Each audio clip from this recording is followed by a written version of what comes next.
जब अग्नि दीप्त होगी तो मेरे ख्याल से जो भी सेल मेटाबॉलिज्म बढ़ेगा, सेल मेटाबॉलिज्म बढ़ेगा तो जितने भी बैक्टीरियल, वायरल इन्फेक्शन है ना? इन सभी का क्या हो जाएगा? पाचन हो जाएगा, है ना? या बैक्टीरिया, वायरस इन सभी का पाचन हो जाएगा। तो इसलिए कहा गया है कि समान वायु विकृत होने पर आपको भोजन के मध्य में ही क्या करना है? मेडिसिन लेनी है। फिर कहा गया है कि ब्यान वायु, ध्यान रखेंगे ब्यान वायु। जब ब्यान वायु विकृत होगी, तो आपको भोजन के अंत में मेडिसिन लेना है। तो ब्यान वायु से विकृत बहुत सारी समस्याएँ हैं, ठीक है?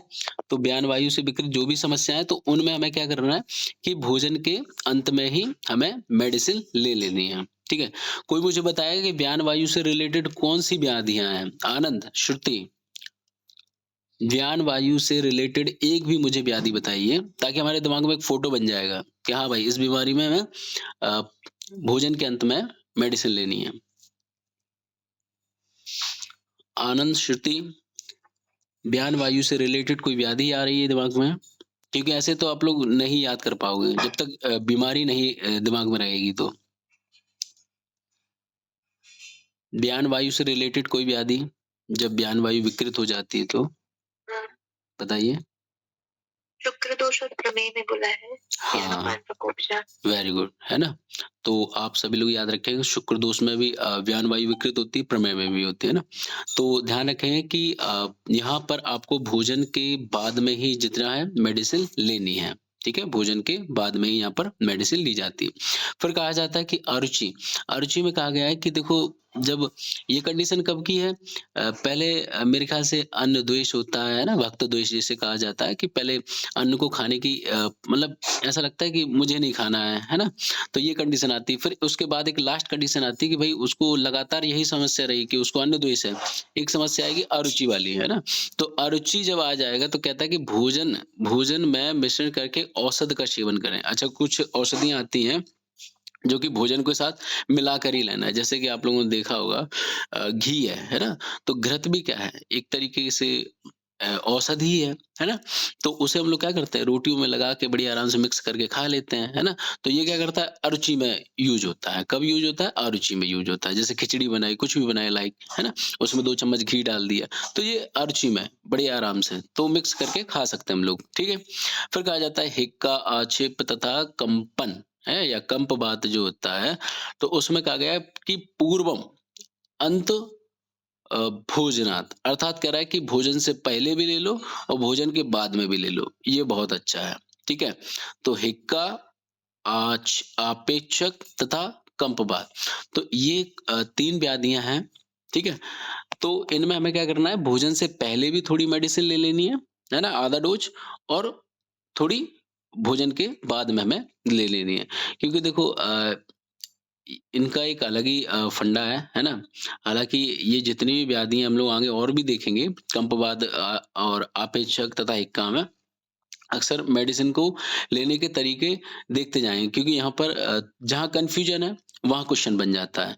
तो हमेशा क्वेश्चन जब भी आएगा तो इन्हीं से आता है कि आपेक्ष में सारंग धर के अकॉर्डिंग मेडिसिन कब देनी चाहिए। तो आपको ध्यान रखना है कि पहले भी दे दो खाने से और खाने के बाद में। लेकिन ध्यान रखना कंडीशन कौन-सी है कि दिन का जो खाना है ना कि रात्रि का खाना है। केवल दिन के खाने के लिए कहा गया है। ठीक है? तो ये याद रखना है। फिर कहा गया है तृतीय तो तृतीय काल में बताया गया है कि जो सायंकाल का जो भोजन होता है, तो उस समय हमें लेना है। अब देखो सायंकाल में जब भोजन की बात आ रही है, तो यहाँ स्पेशली आपको याद रखना है उदान, उदान वायु विकृत। अब उदान वायु विकृत होने पे बहुत सारी व्याधियाँ हो जाती हैं, जैसे आपका स्वर भंग है ना? तो और भी बीमारियाँ हैं। तो बस आप एक ही चीज़ याद रखो कि उदान वायु विकृत होने पर कहा गया है कि शाम का जो भोजन होता है, तो उस दौरान हमें मेडिसिन लेने कहा है कि ग्रास ग्रास अंतर्देह भेषजम संध्या सांध्य भोजने अर्थात जो शाम का जो भोजन होता है, तो उसके बीच में बता रहा है कि ग्रास ग्रास मतलब एक कौरा होता है, ठीक है? तो ग्रास ग्रास अंतर है, तो एक कोरा फिर दूसरा कोरा, ठीक है? जो निवाला जिसे आप कहते हो, तो उसके बीच में मेडिसिन लेना है। पहले आपने एक मेडिसिन ले ली, है ना? सॉरी पहले एक आपने निवाला ले लिया और फिर थोड़ी-सी मेडिसिन ले ली, फिर दूसरा निवाला ले लिया, ठीक है? तो इस तरीके से आपको उदान विकृत वायु में मेडिसिन ग्रहण करनी है कि भई पहले आप एक ही वर्ड याद रखेंगे कि ग्रास ग्रास अंतरा। ग्रास ग्रास अंतरा, है ना? तो अंतर मतलब दोनों के बीच में ही आपको दोनों निवालों के बीच में ही आपको मेडिसिन लेनी कब? उदान वायु में। तो ध्यान रखेंगे। अब यहाँ पर मुझे कोई बता सकता है ऐसा प्रैक्टिकली कोई किया है क्या? डॉक्टर सोनाली, प्रैक्टिकली किए हो तो ताकि सभी को याद हो जाए। ग्रास ग्रास अंतर कौन-सी मेडिसिन दी? नहीं, अच्छा नहीं किए हो। नहीं किया। चलो, प्रथम कमल गुप्तम हिंगवाज चूर्ण दिया है। अच्छा। अच्छा देखो ज़रा मेरे ख़्याल से कुछ ऐसी मेडिसिन होती है जो हम लोग अक्सर है ना थाली में केरल कर्नाटक वाले भोजन के दौरान लेते ही हैं। उनको भोजन लोग कंपल्सरी ही रहता है। अरे सिंपल सी बात है जैसे कि मेरे ख़्याल से देखा होगा प्रेग्नेंट लेडी में कहा जाता है कि भई जो लोग बहुत सारे ऐसे रहते हैं कि घी, दूध, अंडा, मछली ये सेवन करिए, है ना? तो वो कैसे करते होंगे? भई एक कौरा रोटी का, एक मछली का लाइक जो भी अंडा है और फिर ले लेते हैं। ऐसा नहीं करते हैं क्या वो? बताओ? ऐसा तो है नहीं कि भई मछली-वछली खा गए या मतलब अंडे-अंडे खा गए, फिर बाद में जाके रोटी-रोटी खा गए। ऐसा तो नहीं होता है ना? डॉक्टर सोनाली?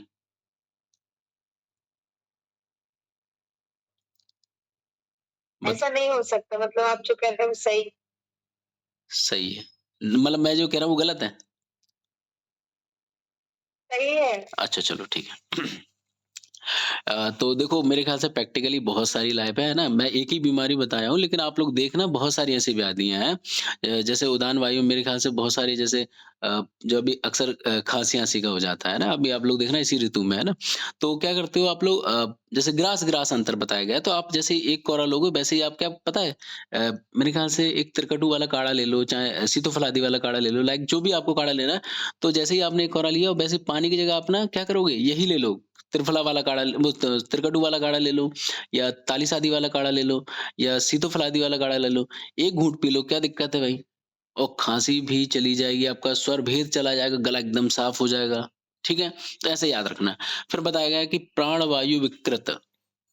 अब देखो यहाँ पर प्राण वायु विकृत हुई है, तो मतलब सांध्य बताया गया है कि भुक्त अंत है। अर्थात कहा गया है कि शाम के भोजन के बाद आपको यहाँ पर मेडिसिन सेवन करना है। याद रखना, जब प्राण वायु विकृत हुई है, अर्थात आपको जितने भी अस्थमा-अस्थमा वाले पेशेंट मिल जाएँ, तो उनसे कह देना कि भई देखो, यहाँ पर अगर आपको मेडिसिन का रिज़ल्ट देखना है, तो शाम के जो भोजन हो जाए, उसके बाद आप मेडिसिन ले लेना। बोले ऐसा काहे को कर रहे हो भाई? तो ध्यान रखना, इसलिए कर रहे हैं क्योंकि क्या पता आप सोते-सोते आपकी साँस बंद हो जाए, है ना? रात में बहुत ज़्यादा लंबी सा मतलब हमको नींद आती है और उस दौरान अगर आपको नींद आई गहरी और वहाँ आप कर आपको साँस लेने में दिक्कत आई तो आप सीधे ऊपर चले जाओगे, है ना? अगर ऊपर चले जाओ तो उससे पहले आप पहले क्या करोगे? मेडिसिन ही ले लो, मेडिसिन ले लोगे तो बच जाओगे। तो ये सभी के कॉन्सेप्ट हैं, है ना? याद करने को तो मैं भी रटा दूँ, लेकिन कोई मतलब नहीं है, भूल जाओगे। तो ध्यान रखना कि प्राण वायु में, यानी कि आपको जितने भी श्वास से रिलेटेड अस्थमा-अस्थमा वाले पेशेंट हैं, तो उसमें क्या है कि व्यक्ति को सोना पड़ता है, ज़्यादा देर तक शाम को, है ना?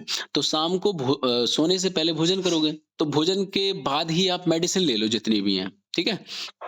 प्राणवायु विकृत वाली, तो जिससे क्या है कि उसको मेरे ख़्याल से नींद के दौरान मरना ना पड़े, है ना? नहीं तो बहुत सारे ऐसे अस्थमा के पेशेंट हैं, जो कि नींद के दौरान उनकी साँस रुक जाती है और वो चले जाते हैं सीधे ऊपर, ठीक है?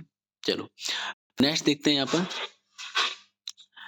चतुर्थ काल। चतुर्थ काल में याद रखें कि मुहुर्मुर यानी कि बार-बार लेना है, ठीक है? तो अक्सर मेरे ख़्याल से इसमें जैसे तृण है, छर्दी, हिक्का, श्वास, गर्विस, है ना? तो मुहुर्मुहुर औषध लेना है। तो मुहुर्मुहुर का मतलब जो है, जैसे आप लोगों ने देखा होगा कुछ लोग मतलब कि गुटखा, पान इनका सेवन करते रहते हैं। तो उसी प्रकार से आपको क्या करना है कि मुहुर्मुहुर आप ना सौंफ चबाते रहो, बढ़िया है ना? सौंफ चबाते रहो, ठीक है? और भी हैं गुलकंद-वुलकंद जो भी आपको चबाना है वो चबाते रहो, है ना? बीमारी के अकॉर्डिंग आपको लेना है। अब जैसे यहाँ पर जो गर्विस वाली बात कह दी है, तो यहाँ पर आम, पाचक कोई भी चूर्ण ले लीजिए, है ना? उसकी छोटी-मोटी टैबलेट बना के बढ़िया आराम से चबाते रहिए, क्या दिक्कत है? तो थोड़ा-थोड़ा लेना है। मेरे ख्याल से सौंफ भी बढ़िया आम पाचक की तरह काम करेगा, है ना? अजवाइन है, लाइक जो भी है, ठीक है? तो ये सभी चीज़ें लेना है। अब जैसे श्वास और हिक्का में कहा गया है कि मुहुर-मुहुर करना है, ठीक है? तो अब मैं ये नहीं कहता कि आपको खाना ही है, कि मुहुर-मुहुर खाना ही होता है ना? मुहुर मतलब बार-बार। अब मेरे पास मेरे प्रैक्टिकली पेशेंट थे, है ना? तो उनको इन्हेलर की मेरे ख़्याल से आदत हो चुकी थी, ठीक है? तो इन्हेलिंग करते थे, बार-बार साँस की समस्या होती थी। तो ऐसे पेशेंट में क्या कर देता था कि आपको कुछ नहीं है, अजवाइन को लो, तवे पे भूंजो आराम से, उसे रुमाल में बाँधो और उसको बार-बार सूंघो, है ना? और उसको सूंघने का तो उसका एक इन्हेलर मैंने बना दिया था। उसको काफ़ी अच्छा रिज़ल्ट आया, ठीक है?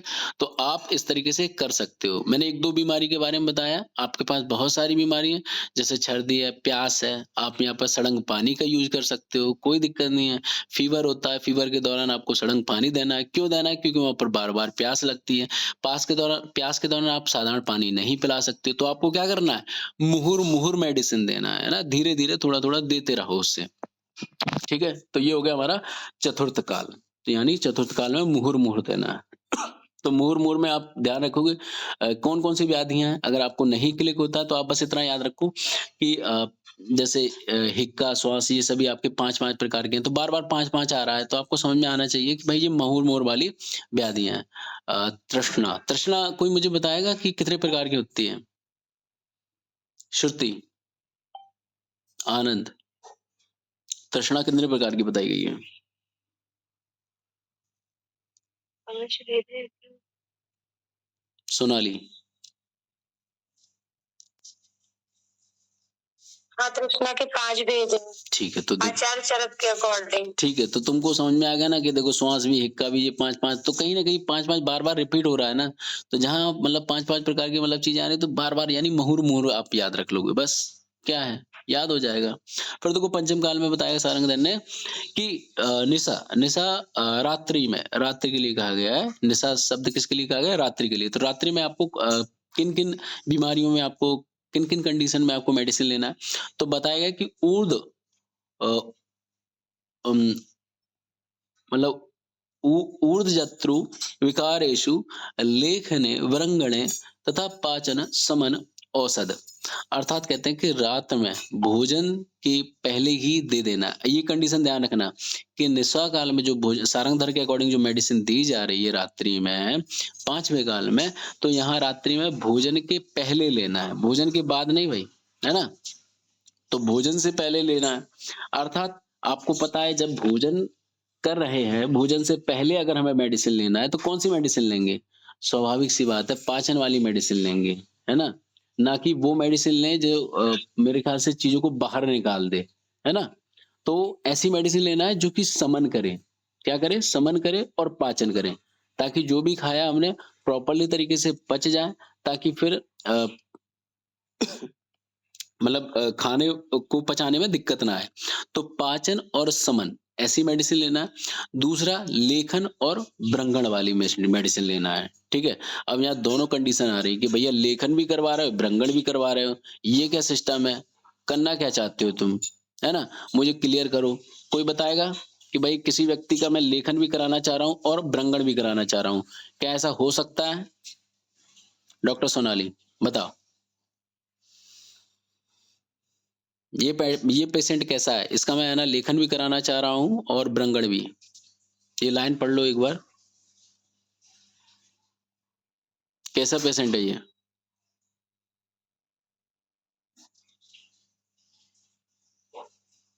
श्रुति, आनंद कोई बताओ। देखो डिस्कशन से गलत बताओ, अच्छा सही बताओ या कैसा ही बताओ लेकिन बताना ज़रूरी है। डॉक्टर सोनाली,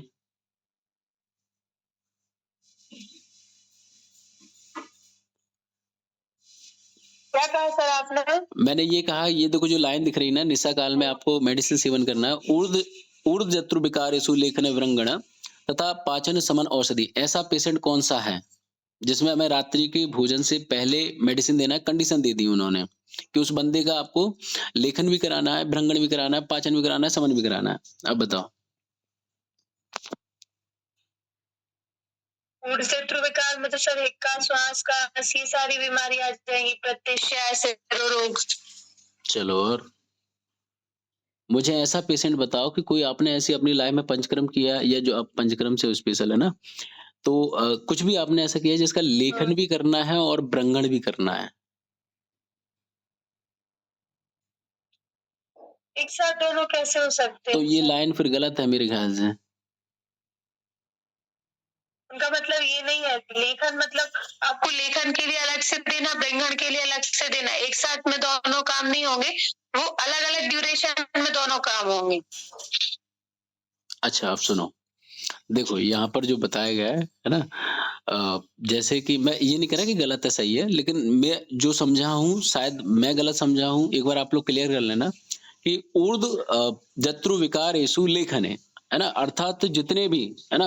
आप लोगों ने देखा होगा कि खाँसी है या जो भी है तो गले में बलगम जम जाता है, देखा होगा ना? तो उसका ये कह रहा है कि भाई लेखन करो इसका, है ना?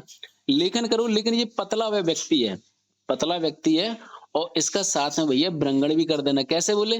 ताली शादी तो दे दो, वो सीतो फलादी तो दे दो, क्या दिक्कत है? सीतो फलादी से उसका ब्रंगण भी हो जाएगा भाई, है ना? धीरे-धीरे, और उसको हम लोग क्या कर रहे हैं, गुनगुना पानी भी दे रहे हैं लेखन के लिए, क्या दिक्कत है? दोनों कंडीशन एक साथ आई। डॉक्टर सोनाली,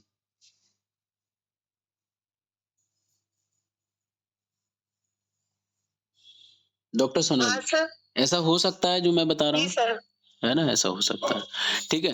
तो ये कंडीशन आपको याद रखना है। ऐसा नहीं कि एक पेशेंट में हम लोग लेखन और ब्रंगण नहीं कर सकते हैं, कोई दिक्कत नहीं है।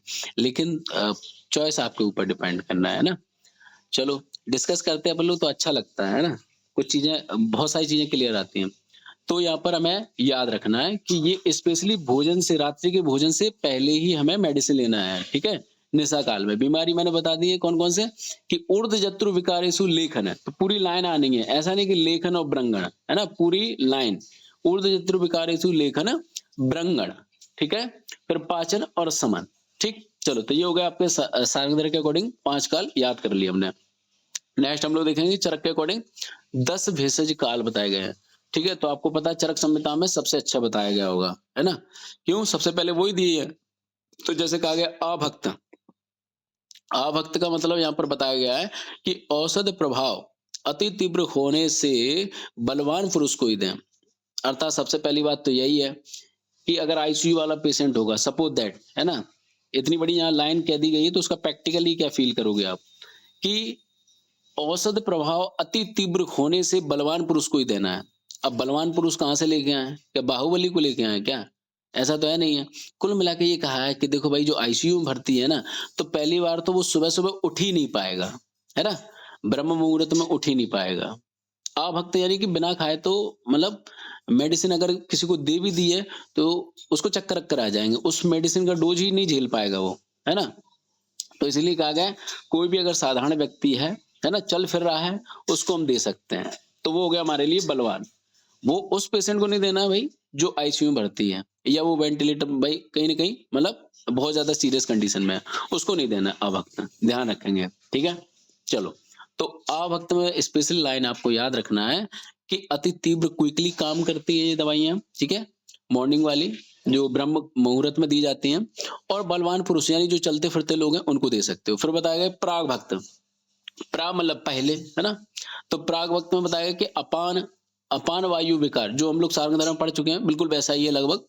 तो अपान वायु विकार में तथा अधकायगत रोग समन अर्थ और प्रसरीकरण करने में हमें देना है। अर्थात देखो ध्यान रखना कि ये प्राग भक्त यानी कि आपको भोजन से पहले, है ना? आई थिंक आप चाहो तो इसको नाश्ते के काल के समय दे सकते हैं, है ना? जब हम मॉर्निंग का नाश्ता करते हैं, तो उस दौरान इस मेडिसिन को दे सकते हैं। तो ये क्या करता है कि सबसे पहले तो अपान वायु वाले जितने भी विकार हैं, उनको ये खत्म कर देगा, है ना? दूसरा याद रखें कि अधकायगत रोग समनर्थ अर्थात जो भी अधकाय है ना? अपान वायु वाला जो स्थान है ना? नीचे का लोअर पोर्शन, तो वहाँ पर जो भी समस्या है, उसे खत्म कर देगा, ठीक? फिर कहा गया है कि कृष्णीकरण अर्थात ये जो मेडिसिन है, तो ये अच्छा खासा मतलब अपान वायु जो भी मतलब ऑब्स्ट्रक्शन होगा उसको रिलीज़ करेगा बार-बार, है ना? तो कहीं न कहीं उस व्यक्ति का क्या होगा? कृष्णीकरण हो जाएगा, है ना? क्या हो जाएगा? कृष्णीकरण हो जाएगा अर्थात वो पतला हो जाएगा। तो पतले करने के लिए जो भी मेडिसिन दी जाती है, तो आपको प्राग भक्ति लेना है। तो आप लोगों ने यूट्यूब पे बार-बार देखा होगा शहद में पता नहीं क्या-क्या नींबू निचोड़ के दिया जा रहा है ना? तो मेरे ख्याल से रात में तो नहीं लेते हैं वो लोग यूट्यूब वाले, है ना? मॉर्निंग में ही कर देते हैं। तो मॉर्निंग में भी याद रखना कि नाश्ते के दौरान ही लिया जा रहा है ये, ठीक है? ऐसा नहीं कि ब्रह्म मुहूर्त में, ब्रह्म मुहूर्त वाली बहुत अलग ही मेडिसिन है। ये प्राग वक्त वाली अलग ही टाइमिंग है। तो ये अक्सर ये मोटापे को कम करने के लिए कर्षण हेतु ऐसी मेडिसिनें ली जाती हैं। कब? शहद में नींबू निचोड़ के गर्म पानी में मेरे ख़्याल से शहद लाइक जो भी है, इस तरीके से मेडिसिन ले सकते हो। तो ये सभी प्राग वक्त में आ जाती हैं, क्लियर? फिर बताया मध्य वक्त, तो मध्य वक्त में देखो हमेशा समान ही रहता है। मैं पहले ही पढ़ा चुका हूँ, अब फिर पढ़ा रहा हूँ, ठीक है? कि मध्य वक्त में समान वायु विकार में कोष्ठगत व्याधि पित्त विकार में दें। अर्थात सभी को पता है कि मध्य वक्त में आपको समान वायु विकार जब भी होंगे तब देना है। फिर कह रहा है कि कोष्ठगत व्याधि यानी कि आपको चाहे मेरे ख्याल से हाँ, जो गॉल ब्लैडर वाली जितनी भी स्टोन है ना, इन व्याधियों में या आपकी अ, कोष्ठगत जितनी भी व्याधियाँ हैं, उन सभी में आपको मध्य गत ही देना है, ठीक है? मध्यगत ही देना है और जितने भी पित्त विकार हैं, उन सभी में आपको मध्यगत ही देना है। अर्थात कह रहा है कि देखो मध्यगत में आप चाहो तो ऐसा समझ लो, जो भोजन से पहले की कंडीशन ही है ना? मध्यगत जो बताया गया है, वो भोजन से पहले की ही कंडीशन है, खाली पेट ही बताया गया है। चाहो तो आप थोड़ा बहुत नाश्ता करने के बाद ले सकते हो, है ना? लेकिन वो मध्यगत ही कहलाएगा। नाश्ता कर लिया तो भोजन थोड़ी ना होता है वो, ठीक है? भोजन अलग कंडीशन है, नाश्ता अलग कंडीशन है, ठीक है? चाय बिस्किट ले लेना या थोड़ा बहुत जो भी कुछ खाना है, तो आप थोड़ा बहुत नाश्ता करने के बाद आप मेडिसिन ले सकते हो। तो पित्त विकार में जैसे आप लोगों ने देखा होगा अविपत्तिकर चूर्ण है ना? अविपत्तिकर, मुक्ता, सुक्ति या जो भी आपको मिलाना है ना? शंखवश मिलाना है, तो ये सारी मेडिसिन आपको कब लेना है? नाश्ते से या नाश्ता करने के बाद लेना है ना? लेकिन भोजन से प पहले लेना है। कब लेना है? भोजन से पहले लेना है, ठीक है? तो कोष्ठगत व्याधि में जो भी आपके गॉल ब्लैडर, स्टोन है, लाइक लिवर से रिलेटेड जो भी प्रॉब्लम्स है, उन सभी में आपको मध्यगति ही लेना है, यानी कि भोजन से पहले ही लेना है। फिर बताया गया कि प्रातः पश्चात भक्त अर्थात व्यान वायु विकार में, व्यान वायु विकार में आपको चरक के अकॉर्डिंग प्रातः पश्चात भक्त यानी भोजन अ, लेना है, नहीं भोजन के बाद लेना है। तो जो प्रातः काल का जो मतलब दिन का जो भोजन होता है, तो उस भोजन को लेने के बाद आपको मेडिसिन लेना है, तो चरक ने कंडीशन दे दी है कि देखो व्यान वायु विकार हो तब आप ले सकते हैं, ठीक है? फिर बताया कि पूर्व कायगत व्याधि शमन अर्थात कह रहा है जो भी व्याधियों मतलब बॉडी की जो भी ऐसी व्याधियाँ हैं जिनका हमें शमन करना है, शोधन करना है उनके लिए नहीं, जिनका हमें शमन करना है। तो उनके लिए कह रहा है कि भई दिन का भोजन कर लें, तब उसके बाद आप मेडिसिन ले सकते हैं, जिन व्याधियों का शमन करना है। फिर कह रहा है कि कफ रोग नाशक अर्थ तथा स्थूलीकरण में भी अ, भोजन के बाद ही मेडिसिन लेना है। तो ध्यान रखेंगे स्थूलीकरण तथा कृष्णीकरण इन दोनों पे अक्सर क्वेश्चन आते हैं कि जब बॉडी को अगर बढ़ाना है ना? ब्रंगण करना है लाइक है ना? स्थूल बनाना है, तो आपको भोजन के बाद मेडिसिन लेना है। तो प्रैक्टिकली देखा जाए तो जैसे आप